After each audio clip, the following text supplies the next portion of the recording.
શ્રી ગણેશાય નમઃ. જય શ્રી કૃષ્ણ મિત્રો. આજે આપણે સરસ વાર્તા સાંભળીશું. માતા પાર્વતીના પ્રશ્નો, મનુષ્યના કર્મો.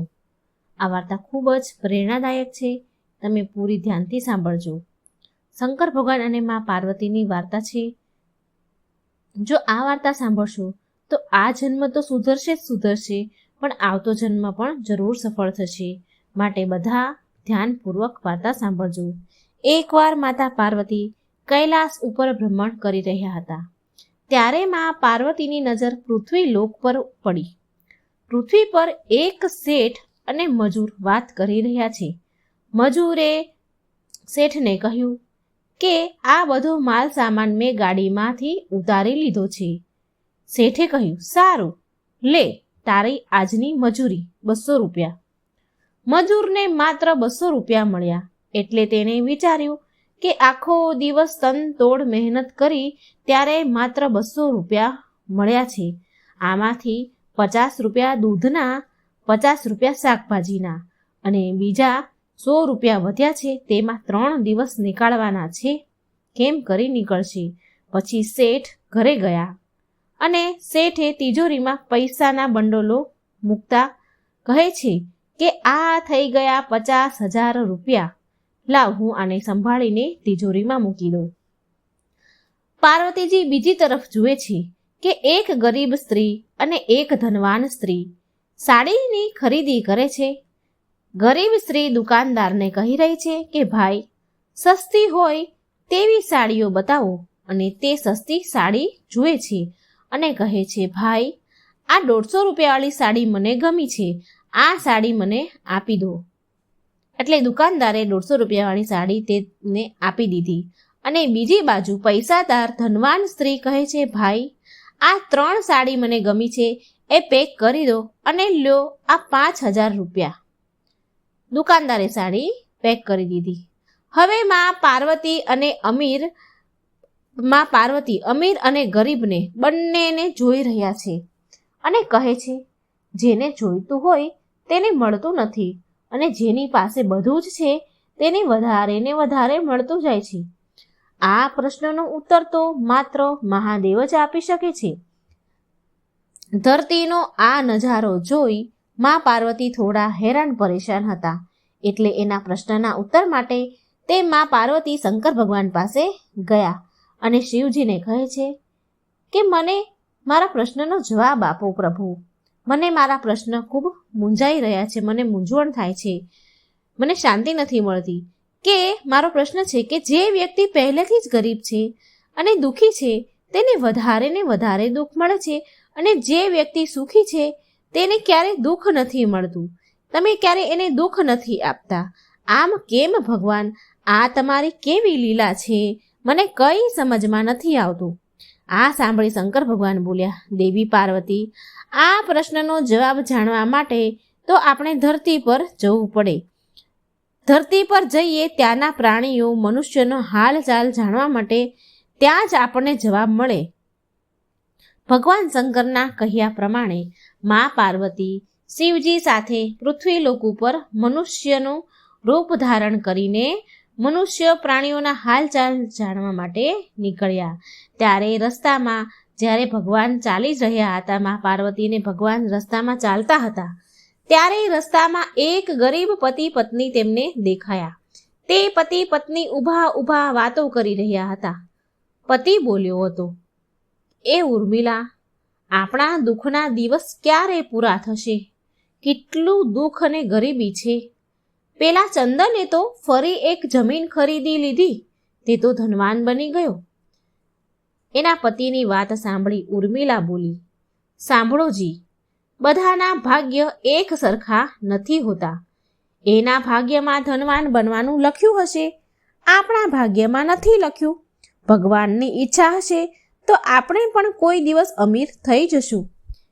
તેનો પતિ કહે છે, ઉર્મિલા, ખબર નહીં આપણને કયા ભવની સજા મળે છે. આપણે એવા તે કયા પાછલા જન્મમાં એવા કાર્ય કર્યા હશે, એવા કર્મ કર્યા હશે કે તેનું આ ખરાબ પાપ આપણે ભોગવી રહ્યા છે, આપણે ગરીબી ભોગવી રહ્યા છીએ, એવું કયું ખરાબ કાર્ય કર્યું હશે? આ ચર્ચા પતિ પત્ની વચ્ચે ચાલી રહી હતી. હવે તે ભગવાન અને માતા પાર્વતી આ બધું સાંભળી રહ્યા છે. એટલે માં પાર્વતી બોલ્યા કે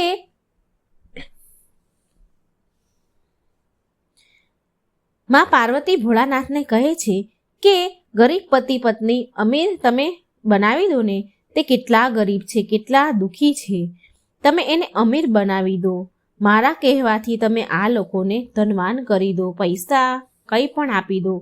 મારાથી એની હાલત જોવાતી નથી. આ બિચારા કેટલા દુઃખી છે. મહાદેવ બોલ્યા, દેવી પાર્વતી, આ બંનેના ભાગ્યમાં અત્યારે અમીર બનવાનું લખ્યું જ નથી, તો એ અમીર કેવી રીતે બને? મા પાર્વતી બોલ્યા, મહાદેવ, આપણે તેને ધન આપીશું તો તેની ગરીબી દૂર થઈ જશે, તે અમીર બની જશે, સુખી થશે. તમે કૃપા કરીને એને ધન આપી દો ને, એનું દુઃખ મારાથી જોવાતું નથી. કૃપા કરી તેમની મદદ કરો પ્રભુ. મહાદેવ બોલ્યા કે દેવી પાર્વતી, હું તમારી ઈચ્છા અનુસાર તેમને ધન પ્રદાન કરી દઉં છું, પણ એ ધન એને મળશે કે નહીં એ તેના કર્મ પર નિર્ભર છે. પાર્વતીજીના કહેવાથી મહાદેવે સોનાની ભરેલી એક પોટલી રસ્તામાં મૂકી દીધી, જે રસ્તા ઉપર તે ચાલ્યા આવતા હતા. પોટલીથી થોડે દૂર ઉર્મિલાની નજર એક આંધળા માણસ પર પડી. ઉર્મિલા તેના પતિને આશ્વાસન આપતા સમજાવતા કહે છે એનો પતિ ગરીબીથી દુઃખી હતો, માટે ઉર્મિલા તેના પતિને સમજાવે છે, સાંભળો જી, આપણે તો માત્ર ગરીબ જ છીએ એટલે દુઃખી છીએ, પણ જુઓ તમે, પેલો સામે એક માણસ જાય છે, તે નેત્રહીન છે. એક વાત નથી સમજાતી કે આ નેત્રહીન આંધળા લોકો કેવી રીતે જીવન જીવતા હશે. આપણું તો ક્યારેય નસીબ પલટાઈ પણ શકે છે, પણ એનું દુઃખ કેવું છે, એને તો આંખો નથી, આંખો વગર શું કરવાનું બધું. આમ ઉર્મિલા કહે છે. ઉર્મિલાનો પતિ બોલ્યો કે હા હો ઉર્મિલા, તારી વાત તો સાચી છે. આ બિચારાને બહુ મુશ્કેલી પડતી હશે, કેવી રીતે જીવતા હશે. ચાલો આપણે પણ એકવાર નેત્રહીન થઈ આંધળા બનીને ચાલવાની કોશિશ તો કરીએ, અને આપણે એ મહેસૂસ કરીએ કે આ લોકો કેવી રીતે જીવે છે. આમ વિચાર કરીને પછી આંખો બંધ કરીને બંને પતિ પત્ની હાથ પકડીને એકબીજાનો ચાલવા લાગ્યા. આંખો બંધ થતી અને ચાલતા હતા, એટલા માટે ભગવાને મૂકેલી સોના ભરેલી પોટલી એમને દેખાઈ નહીં અને રસ્તામાં જ બાજુમાં પડી રહી, અને એ બંને પોટલીની બાજુમાંથી નજીકથી જ નીકળી ગયા. ભગવાન શિવ બોલ્યા, જોયું ને દેવી પાર્વતી, આ ગરીબ પતિ પત્નીના ભાગ્યમાં અત્યારે ગરીબી જ લખી છે. આપણે થોડા દિવસ ધરતી પર રહીશું, અહીં આ મનુષ્યના રૂપમાં રહીને તમારા મનની બધી જ શંકાઓને હું દૂર કરવા માંગુ છું. ભગવાન શિવ અને દેવી પાર્વતીએ સાધારણ મનુષ્યનું રૂપ ધારણ કર્યું અને પતિ પત્નીના રૂપમાં એક ગામમાં રહેવા લાગ્યા. હવે સાંજનો સમય થયો એટલે દેવી પાર્વતીએ શિવજીને કહ્યું કે રસોઈની તૈયારી હવે હું શરૂ કરું. અહીં આ પૃથ્વી લોકમાં આવ્યા છીએ એટલે અહીંના નિયમોનું પાલન તો કરવું જ પડશે, માટે ભોજનની વ્યવસ્થા પણ કરવી પડશે. હું ચૂલો બનાવીને તૈયાર કરું છું, ત્યાં સુધી તમે ભોજન બનાવવાની સામગ્રી લઈ આવો. મા પાર્વતી ચૂલો બનાવવા માટે બહાર ગામમાં ઈંટો લેવા જાય છે. મા પાર્વતી કહે છે કે મારે ચૂલો બનાવવાની જરૂર છે, તો અહીં એક તૂટેલું મકાન છે, તેની તૂટેલી દિવાલ છે, એમાંથી ઈંટો લઈ લઉં, એનાથી મારો ચૂલો બનશે. મા પાર્વતીએ તે તૂટેલા મકાનમાંથી ઈંટો લઈ લીધી અને પછી ઘરે જઈને સરસ મજાનો ચૂલો બનાવી દીધો. પછી મહાદેવની વાટ જોઈને બેઠા હતા.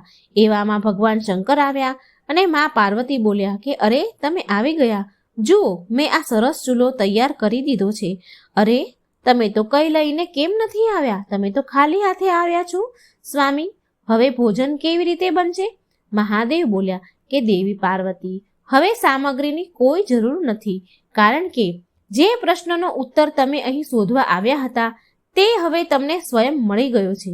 મા પાર્વતી કહે છે, હું કંઈ સમજી નહીં. મને મારા પ્રશ્નનો ઉત્તર મળી ગયો છે? એ કેવી રીતે? મને કંઈ સમજાયું નહીં. મહાદેવ બોલ્યા, દેવી પાર્વતી, તમે એ જાણવા માંગતા હતા ને કે આ પૃથ્વી પર ગરીબ લોકો કેમ વધારે ગરીબ થાય છે, દુઃખી થાય છે, અને અમીર લોકોને દુઃખ કેમ નથી મળતું? તો તમે એ જણાવો મને પહેલાં કે તમે આ ચૂલો બનાવવા માટે ઈંટો ક્યાંથી લાવ્યા? મા પાર્વતી બોલ્યા, પ્રભુ, આ ગામમાં કેટલાય એવા ઘર છે જેની સ્થિતિ સારી નથી, તૂટેલા ફૂટેલા ઘર છે.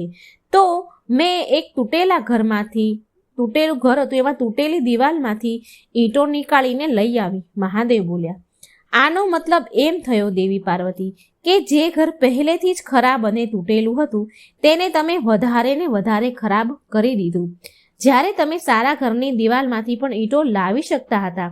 મા પાર્વતી બોલ્યા, પ્રભુ, જે ઘર સારા અને સુંદર દેખાતા હતા તે ઘરના લોકોએ તેની દેખરેખ બહુ સારી રીતે રાખી હતી, માટે એ ઘર બહુ સુંદર હતા. એવા મને આ સુંદર ઘરને બગાડવાનું યોગ્ય ન લાગ્યું. મહાદેવ બોલ્યા, દેવી પાર્વતી, થોડા દિવસ પહેલાં જે તમે મને પ્રશ્ન પૂછ્યો હતો તેનો જવાબ આ છે. જે લોકોએ પોતાના જીવનને પોતાના સારા કર્મોથી સુંદર બનાવ્યા છે તેને દુઃખ કેવી રીતે પડે? આ સંસારમાં દરેક મનુષ્ય પોતાના કર્મનું જ ફળ મેળવે છે. બધાની પાસે બધું જ નથી હોતું. મનુષ્યના પાછલા જન્મનું કર્મ એમને આ જન્મમાં ભોગવવું પડે છે, અને જે તેના આ જન્મ અને આવનારા જન્મને સુખી બનાવવા માંગે છે તો તેમને પુણ્ય, દાન, ધર્મના કામ કરવા જોઈએ. એવા કામને કરતા રહેવું જોઈએ, સારા કર્મ કરતા રહેવું જોઈએ. ભગવાન શંકર પાર્વતીજીને કહી રહ્યા છે કે તમને યાદ છે તે દિવસે તમે એક નેત્રહીન વ્યક્તિને ચાલતા જતા જોયો હતો? મા પાર્વતી બોલ્યા, હા સ્વામી, મને યાદ છે. મહાદેવ બોલ્યા, જુઓ દેવી પાર્વતી, તેની પાસે ધન, દોલત, એશો આરામની કોઈ કમી નથી, પણ તેની આંખોનો ઈલાજ થઈ શકે તેમ નથી. આ તેના પાછલા જન્મના કર્મોનું ફળ ભોગવે છે. તે નેત્રહીન વ્યક્તિ એ એટલા માટે નેત્રહીન છે, તેને પાછલા જન્મમાં જાણી જોઈને એક નિર્દોષ વ્યક્તિની આંખો છીનવી લીધી હતી. આ માટે એ આ જન્મમાં નેત્રહીન બન્યો છે, અને એણે કઈ સારા પુણ્ય કામ કંઈ કર્યા હશે, માટે તેથી તે ધનવાન છે. મા પાર્વતીજી બોલ્યા કે એ બરાબર છે, ચાલો, પણ પેલા ગરીબ પતિ પત્ની સ્વામી? મહાદેવ બોલ્યા કે દેવી પાર્વતી, તે ગયા જન્મમાં પતિ પત્ની જે ગરીબ છે તે ગયા જન્મમાં ખૂબ એટલે અતિશય કંજૂસ શેઠ શેઠાણી હતા, જે ક્યારેય કોઈને દાન પુણ્ય કરતા નહીં, એક રૂપિયો પણ કોઈને દાન કરતા નહીં. માટે તેમને આ જન્મમાં ગરીબી અને દુઃખ મળ્યું છે. પણ જો તે સારા કર્મ કરે તો તેના આગળનું જીવન સુધરી શકે છે. આ પૃથ્વી પર કોઈ પણ મનુષ્ય સુખી નથી દેવી પાર્વતી. દરેક મનુષ્યને કોઈને કોઈ દુઃખ અને સમસ્યાઓ છે જ. મા પાર્વતી બોલ્યા, તમને જવાબ મળી ગયા કે આ પૃથ્વી પર મનુષ્યને સુખી થવા માટે સારા કર્મ કરવા જોઈએ. શંકર ભગવાન પાર્વતીજીને કહે છે કે હવે તો તમને જવાબ મળી ગયા ને? મા પાર્વતીજી બોલ્યા, હા પ્રભુ, મને ખબર પડી કે આ પૃથ્વી પર જો કોઈ મનુષ્યને સુખી થવું છે તો તેને સારા કર્મ કરવા પડશે, જેથી તેમના ગયા જન્મના કર્મનું ફળ ભોગવવું ન પડે. મા પાર્વતીને તેમના પ્રશ્નનો જવાબ મળી ગયો એટલે શંકર પાર્વતીજી તેના રૂપમાં આવી ગયા અને કૈલાસ પર્વત પર પાછા ચાલ્યા ગયા. આ કથાનો સાર એ છે, આપણને શીખ મળે છે કે આપણે આપણા જીવનમાં સુખી થવું હોય તો સુખી થવા માટે સારા કર્મ કરવા જોઈએ. જો કર્મ સારા હશે તો આપણે અને આપણો પરિવાર સુખી જીવન જીવશું. જે કંઈ છે એ કર્મ પર નિર્ધારિત છે, સુખ કે દુઃખ. જો મિત્રો મારી આ વાર્તા સારી લાગે તો મારી ચેનલને લાઈક, સબસ્ક્રાઈબ અને શેર જરૂર કરજો. કર્મનું ફળ 3 રીતે મળે છે. હવે એ કેવી રીતે? તો એ જાણવા માટે આ વિડીયો પૂરો સાંભળજો. આપણે આ વિડીયોમાં એ જાણીશું કે આપણે જે કર્મ કરીએ છીએ તે આપણને પાછું મળે છે કે નહીં. આપણે ધર્મ, દાન, પુણ્ય કરીએ છીએ તો શું એ આપણને કરેલું દાન પુણ્ય પાછું મળે છે કે નહીં?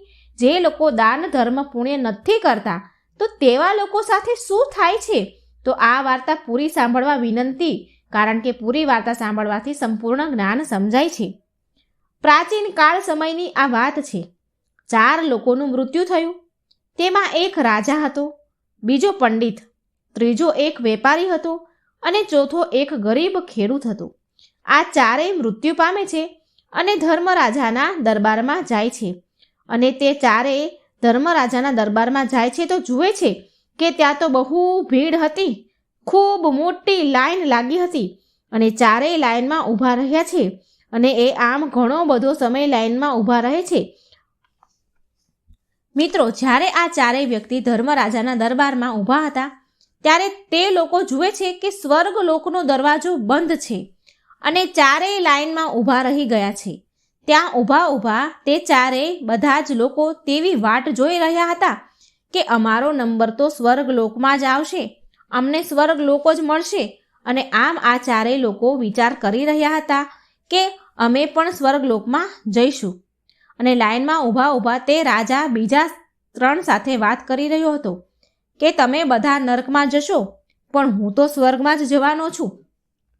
તો એ 3 વ્યક્તિએ તે રાજાને પૂછે છે કે તમે એવું તે કયું પુણ્ય કામ કર્યું છે કે તમે સ્વર્ગમાં જશો, તમને સ્વર્ગ મળશે? ત્યારે તે રાજા બોલે છે, એ 3ને કહે છે કે મેં મારા રાજ્યમાં મારી પ્રજાને ક્યારેય દુઃખી નથી થવા દીધી. મારા રાજ્યમાં મારી પ્રજા મારા ન્યાયથી સંતુષ્ટ હતી. મારા દરબારમાં આવેલા વ્યક્તિનું મેં ઈમાનદારીથી ને મેં ન્યાય કર્યો છે. ક્યારેય કોઈની પણ સાથે ભેદભાવ નથી કર્યો. માટે મને સ્વર્ગલોક જરૂર મળશે. આટલી વાત સાંભળીને વેપારી પણ બોલી ઉઠ્યો, તો મને પણ જરૂર સ્વર્ગ પ્રાપ્ત થશે, હું પણ સ્વર્ગમાં જઈશ. એ વ્યાપારી બોલ્યો કે મેં પૃથ્વીલોક પર મારા જીવનમાં બહુ બધા લોકોને મદદ કરી છે. મેં મારા હાથોથી દાન પુણ્ય કર્યા છે. બહુ બધા મંદિરો, ગુરુદ્વારામાં મેં દાન કર્યું છે. બહુ બધા અનાથ બાળકોને પણ મેં દાન કર્યું છે. માટે મને સ્વર્ગ જરૂર મળશે. આમ વ્યાપારી તેની વાત પૂરી કરે છે તેટલામાં તો પેલું બ્રાહ્મણ બોલી ઉઠે છે કે મેં તો અગણિત મંદિરોમાં પૂજા પાઠ કર્યા છે અને રોજ સવાર સાંજ ભગવાનની પૂજા આરાધના કરતો હતો. રોજ ભગવાનને થાળ ધરાવીને જ જમતો હતો. બહુ બધા અગણિત લોકોનું સારું મેં જ્ઞાન આપ્યું છે અને બહુ બધા અગણિત લોકો મારી પાસે શિક્ષા લેવા આવ્યા હતા. તેને મેં શિક્ષા આપી છે. માટે મને પણ સ્વર્ગલોક જરૂર મળશે. આમાં કોઈ પણ શંકા નથી. હજી તેની વાત તે પૂરી કરે છે, પણ અંતમાં પેલો ગરીબ ખેડૂત જે હતો તે કંઈ બિચારો બોલતો નથી. ચૂપચાપ આ 3ની વાત સાંભળે છે. અને એટલામાં તો ધર્મરાજા તેના લેખાજોખાના ચોપડા ખોલી બેસે છે અને સૌથી પહેલાં આવ્યો રાજાનો નંબર. એટલે યમરાજાએ રાજાને બોલાવી અને પૂછે છે કે તું પૃથ્વીલોક ઉપર એક રાજા હતો, તો તું મને હવે કહે કે તે તારા જીવનમાં એવું તે શું પુણ્ય કામ કર્યું છે કે ત્યારે આટલું સાંભળીને તે રાજા ધર્મરાજાને કહે છે કે મેં મારા રાજ્યમાં મારી પ્રજાને ક્યારેય દુઃખી નથી થવા દીધી. મારા દરબારમાં જે પણ વ્યક્તિ ફરિયાદ લઈને આવ્યું હતું, જે પણ આવતું હતું, તેની સાથે મેં ક્યારેય ભેદભાવ નથી કર્યો. ભેદભાવ કર્યા વિના સાચી રીતે ઈમાનદારીથી મેં ન્યાય કર્યો છે. ધર્મરાજા તે રાજાની વાત સાંભળે છે અને પછી તેની પોથી જોવે છે. લેખાજોખાના ચોપડા જોવે છે. લેખાજોખાની પોથીમાં જોયા બાદ ધર્મરાજા તે રાજાને કહે છે, એટલી વાત તો તારી સાચી છે કે તારા રાજ્યમાં ક્યારેય કોઈ દુઃખી નથી રહ્યું. તે તારા રાજ્યમાં પ્રજાને સારી રીતે સુવિધા આપી છે, ભેદભાવ કર્યા વગર ન્યાય કર્યો છે. પણ તેની સાથે તે બહુ મોટું પાપ પણ કર્યું છે. તો રાજા બોલી ઉઠ્યો, અરે એવું તે શું પાપ કર્યું છે ધર્મરાજા મેં? તો ધર્મરાજા કહે છે, તે તારા રાજ્યની સુખ સમૃદ્ધિ માટે, બીજા રાજ્યની સીમા વિસ્તાર માટે કેટલાય યુદ્ધો કર્યા છે. તે યુદ્ધો માટે તું લડ્યો છે અને એ યુદ્ધમાં અગણિત સૈનિકો મરી ગયા હતા.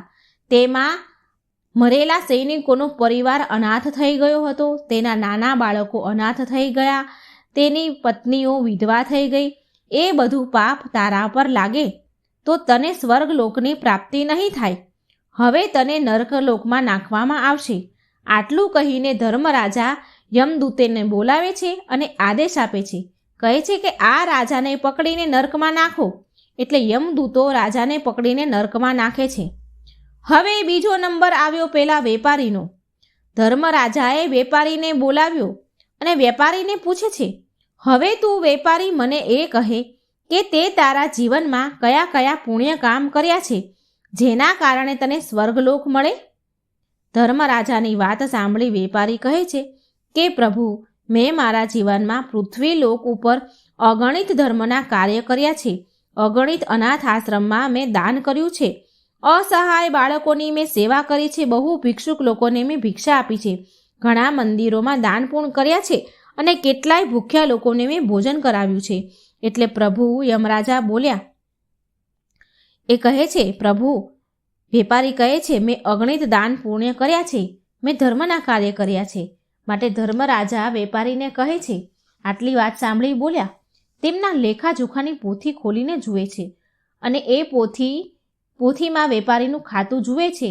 ઘણી વાર પોથી જુએ પછી ધર્મરાજા વેપારીને બોલે છે કે વેપારી, તારી વાત તો સાચી છે કે તે અગણિત દાન પુણ્ય ધર્મના કામ તો કર્યા છે, પણ સાથે સાથે તે તારા જીવનમાં બહુ મોટા અપરાધ અને પાપો પણ કર્યા છે.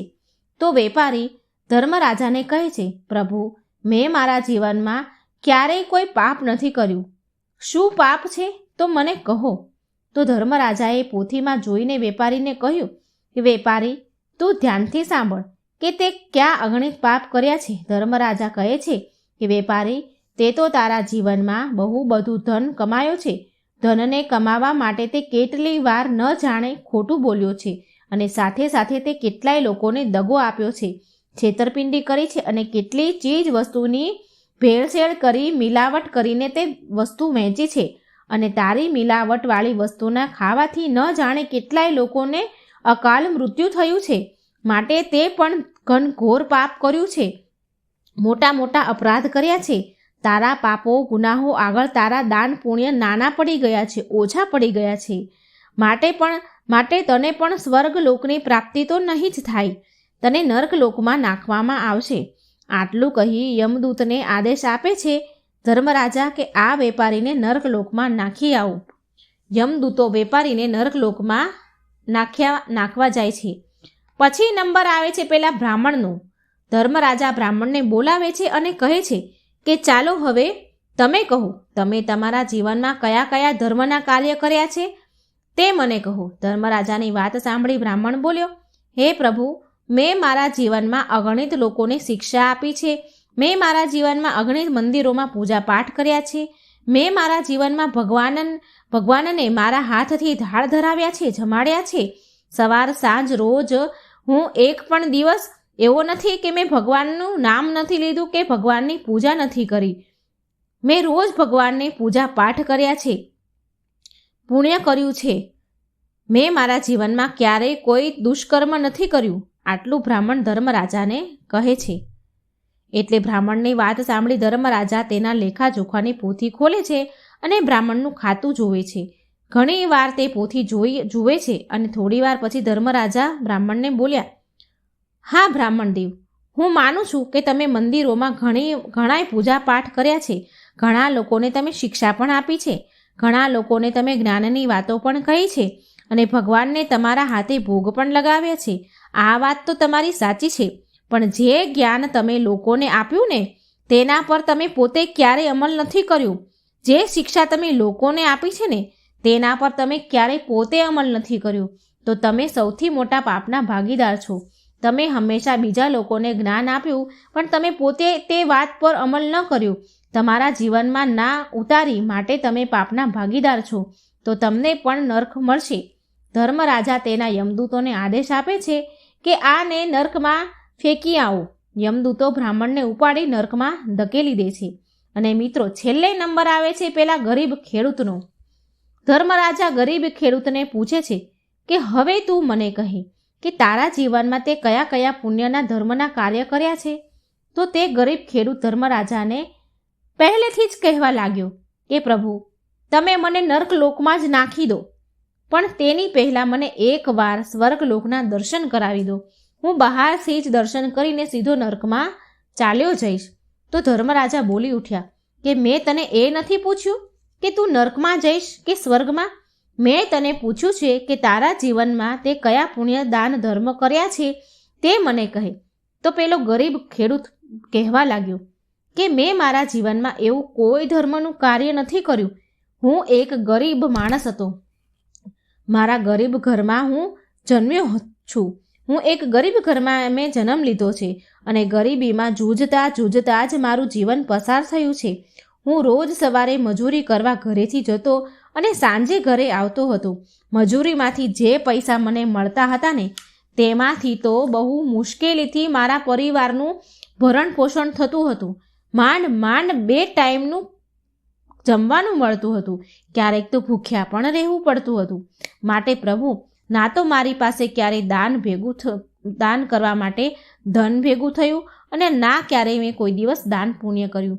મેં મારા જીવનમાં જેટલું કમાયું તે મારા પરિવારના પાલન પોષણ માટે ઓછું પડી ગયું હતું. એટલે મારાથી કોઈ દાન પુણ્ય નથી થયું. અને જો કોઈ વાર મારી પાસે સમય રહેતો તો તે સમયમાં મારા માતા પિતાની સેવા કરતો હતો. બસ પ્રભુ, મેં આના સિવાય કોઈ પુણ્યનું કાર્ય નથી કર્યું. મેં કોઈ ધર્મનું કાર્ય નથી કર્યું. આટલી ખેડૂતની વાત સાંભળી ધર્મરાજાએ તેના લેખાજોખાની પોથી ખોલી અને જોયું.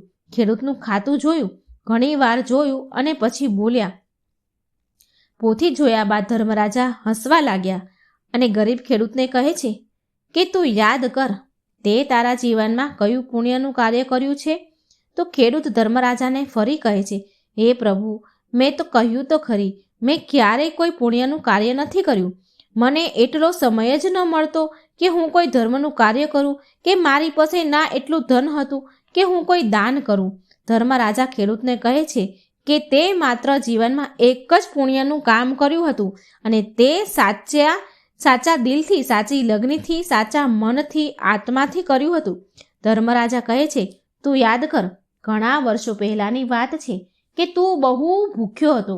તારો પરિવારવાળા પણ બહુ ભૂખ્યા હતા અને તે સમયે તારી પાસે એક ભિક્ષુક આવ્યો હતો.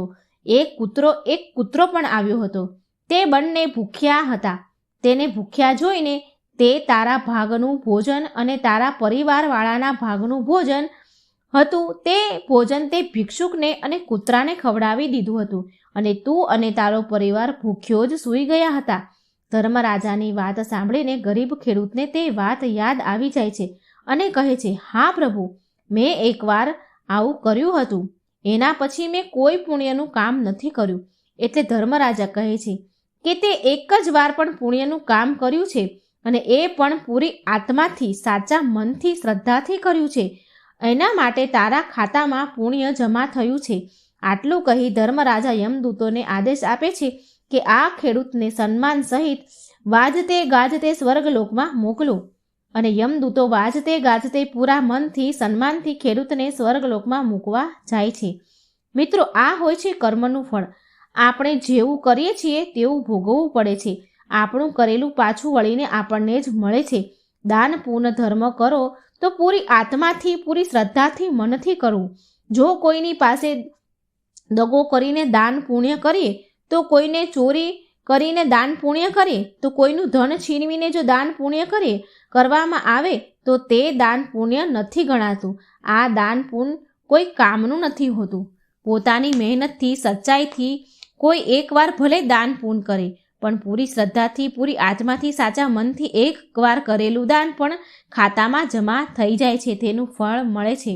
કોઈની આત્મા દુભાવી, કોઈનું છીનવીને જો આપણે ધર્મશાળાઓ બી બંધાવીએ, ગૌશાળા બી બંધાવીએ તો પણ એનું કોઈ ફળ નથી.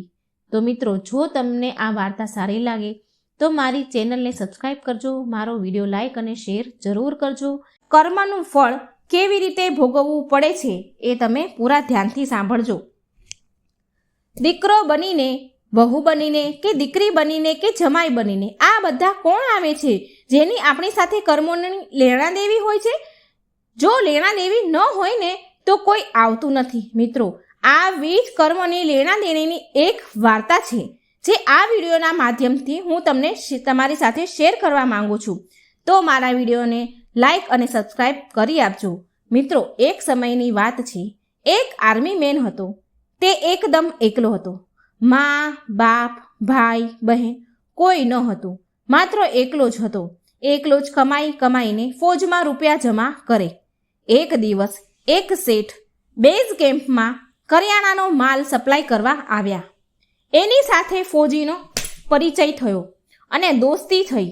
શેઠજીએ ફોજીને કહ્યું કે તારી પાસે રૂપિયા છે એ પડ્યા એટલા ને એટલા જ રહેશે. એના કરતાં એ રૂપિયા તું મને આપ, હું એને કારોબારમાં લગાવું તો તે રૂપિયાથી વધારે માલ ખરીદીને વધારે વેચાણ કરીશું તો તારા રૂપિયા ડબલ થઈ જશે. ફોજીને શેઠની વાત પસંદ આવી. એને ઠીક લાગી એટલે આવી અને આ બધા રૂપિયાની શેઠજીને આપી દીધા. જે પણ એની પાસે ભેગા થયા હતા એ બધા પૈસા શેઠજીને આપી દીધા. આ રૂપિયાને લીધે શેઠજીનો કારોબાર ખૂબ મોટે પાયે ચાલવા લાગ્યો. શેઠજી ખૂબ રૂપિયા કમાવા લાગ્યા. આ બાજુ બોર્ડર ઉપર લડાઈ ચાલુ થઈ. આ ફોજી અશ્વદળમાં હતો એટલે ઘોડી ઉપર બેસીને બોર્ડર ઉપર જઈ રહ્યો હતો. ત્યારે અચાનક ઘોડી પાગલ થઈ ગઈ અને દોડવા લાગી. ફોજીઓએ તેને ઘણી રોકવાની ખૂબ કોશિશ કરી પણ ઘોડી રોકાઈ નહીં. આખરે ઘોડી દુશ્મનોની જમીન ઉપર જઈને ઊભી રહી. ત્યારે તાકીને બેઠેલા દુશ્મનોએ અચાનક ફાયરિંગ ચાલુ કર્યું. દુશ્મનોના ટોળા સામે એકલો ફોજી શું કરે? સમય જતાં તે ટકી ન શક્યો. આખરે ફોજી શહીદ થઈ ગયો. સાથે સાથે ઘોડીને પણ ગોળી વાગી હતી એટલે ઘોડી પણ મરી ગઈ. આ વાતની જ્યારે શેઠજીને ખબર પડી ત્યારે શેઠજી ખૂબ ખુશ થયા. કેમ કે ફોજીનું કોઈ વારસદાર હતું નહીં. તેમણે એવું વિચાર્યું કે રૂપિયા કોને દેવાના, એટલે ફોજીના બધા રૂપિયા શેઠજીએ પોતે જ હડપ કરી લીધા, પોતે જ રાખ્યા. અને શેઠ તો મોજમાં આવી ગયા કેમ કે તેમને તો રૂપિયા પણ મળી ગયા અને કારોબાર પણ સારો ચાલવા લાગ્યો હતો. ત્યારે શેઠજી ખુશ થયા. થોડા દિવસ બાદ શેઠજીના ઘરે એક સરસ દીકરાનો જન્મ થયો. હવે તો શેઠજી વધારે ખુશ થયા. તેઓ એવું સમજતા હતા કે ભગવાનની મારા ઉપર ખૂબ મહેરબાની છે. ખૂબ રૂપિયા પણ મળી ગયા, લેવાવાળો પણ મરી ગયો, કારોબાર પણ મોટો થઈ ગયો અને મારા ઘરે સરસ દીકરાનો જન્મ પણ થઈ ગયો. ધીરે ધીરે દીકરો મોટો થવા લાગ્યો. દીકરો ખૂબ સમજદાર હતો, ભણવામાં ખૂબ હોશિયાર હતો. શેઠજીએ તેને ખૂબ જ ભણાવ્યો. જ્યારે દીકરો ભણી ગણીને મોટો થઈ ગયો તો શેઠજીએ એમ વિચાર્યું કે દીકરો આ કારોબાર સંભાળી લેશે. હવે દીકરાના લગ્ન કરી દેવા જોઈએ માટે એક સ્વરૂપવાન સરસ સુંદર કન્યા સાથે દીકરાના લગ્ન કરાવ્યા. લગ્નનું કામકાજ પત્યા પછી શેઠ એક દિવસ બેઠા વિચાર કરે કે હવે મારો કારોબાર મારા દીકરાને સોંપી દઉં. પરંતુ થોડા જ દિવસોમાં દીકરાની તબિયત ખરાબ થઈ ગઈ. તબિયત ખરાબ થઈ જોઈને શેઠજી તરત જ તેને દવાખાને લઈ ગયા પણ કોઈ દવા લાગુ પડે નહીં. શેઠજી વિચાર કરે કોઈ મોટા દવાખાને લઈ જઈએ, કદાચ ત્યાંની દવા લાગુ પડી જાય અને મારો દીકરો સાજો થઈ જાય. પરંતુ એવું થયું નહીં. કોઈ પણ દવા લાગુ પડતી નથી અને બીમારી વધ્યા જ કરી. શેઠજીએ ખૂબ ખર્ચ કર્યો છતાંય દીકરો સાજો થતો નથી. છેલ્લે ડૉક્ટરોએ કહી દીધું કે આની બીમારી લાઈલાજ છે. આની બીમારીનો કોઈ ઈલાજ જ નથી. આ છોકરો માત્ર 2 દિવસમાં જ મરણ પામી જશે. ડૉક્ટરની વાત સાંભળીને શેઠજી નિરાશ થઈને દીકરાને લઈને રડતા આવતા હતા. રસ્તામાં એક વ્યક્તિ મળ્યો. તેમણે કહ્યું, અરે શેઠજી, શું થયું? ખૂબ જ દુઃખી હો એવું દેખાય છે તમારા મોઢા ઉપર. શેઠજીએ કહ્યું, હા ભાઈ, મારો દીકરો છે, તેને બાળપણથી જ લાડકોડથી મેં ઉછેર કરીને મોટો કર્યો છે. હવે જવાન થયો અને વિચાર્યું મેં કે દીકરો ઘડપણમાં અમારી સેવા કરશે અને તેમના લગ્ન પણ હું ધામધૂમથી મેં કર્યા. ખૂબ રૂપિયા વાપર્યા. જેણે જેટલા રૂપિયા માંગ્યા એટલા રૂપિયા મેં આપ્યા પણ મારો દીકરો સાજો થયો નહીં. ખૂબ ખર્ચ્યા પૈસા પણ સાજો થયો નહીં. દવાખાનામાં પણ ખૂબ ખર્ચ કર્યો. છેવટે ડૉક્ટરોએ કહી દીધું છે કે આની બીમારી લા ઈલાજ છે, આને હવે ઘરે લઈ જાઓ, 2 દિવસમાં આ દીકરો મરણ પામશે. ત્યારે પેલા વ્યક્તિએ કહ્યું, અરે શેઠજી, તમે શું કામ ચિંતા કરો છો? મારા પાડોશમાં એક વૈદ્યજી છે, તેઓ માત્ર 5 રૂપિયાની એક પડીકી આપે છે અને એ દવાથી મરણ પામેલા પણ ઉઠી જાય છે. એ પડીકીથી ગમે તેવા લોકો સાજા થઈ જાય છે. તે શેઠ જલ્દીથી વૈદ્યજી પાસે ગયો અને દવા લઈ આવ્યો. શેઠજી દોડતો 5 રૂપિયાની પડીકી લઈ આવ્યો અને દીકરાને એ પડીકીમાંથી દવા આપી. દીકરો આ દવા પી ગયો અને તરત જ છોકરો મરણ પામ્યો. દીકરાના મરણ થયા પછી શેઠજી કકળાટ કરી રહ્યા હતા, શેઠાણી પણ રડી રહ્યા હતા અને ઘરમાં નવી આવેલી વહુ પણ રડી રહી હતી. ત્યારે એક મહાત્મા એના દ્વાર પર આવ્યા અને તેમણે પૂછ્યું કે આ લોકો કેમ રડી રહ્યા છે?